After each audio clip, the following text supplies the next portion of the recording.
Сәлеметсіздер ме менің оқырмандарым, сіздермен Таңшолпан. Бүгін біз фарш дайындаймыз. Яғни бұл фарштар неден дайындалады? Яғни бұл біздің шеке, бас, құлақ, жаңағы бауыр, бүйрек, көкпе деген осындай малдың мүшелерінен біз фарш дайындаймыз. Барлығын жақсылап пісіріп аламыз. Пісіріп алған соң мен осылай төртпішті, конечно, бұл аппетитно көрінбеуі мүмкін видеода, бірақ өте дәмді.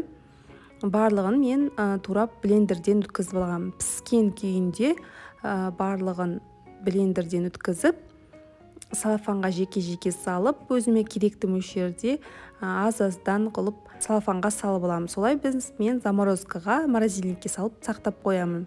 Керек кезінде мен одан чебуреки жасаймын, пирожки жасап, жоғарыда сілтемеде қалдырып кетем. Өте хрустящий, күшті дәмді чебурекилер дайындауға болады. Видеогілерді солай қуантуға болады. Өздеріңізде жасап көріңіздер, астарыңыз дәмді болсын. Келесі кездескенше сау, саламатта болыңыздар.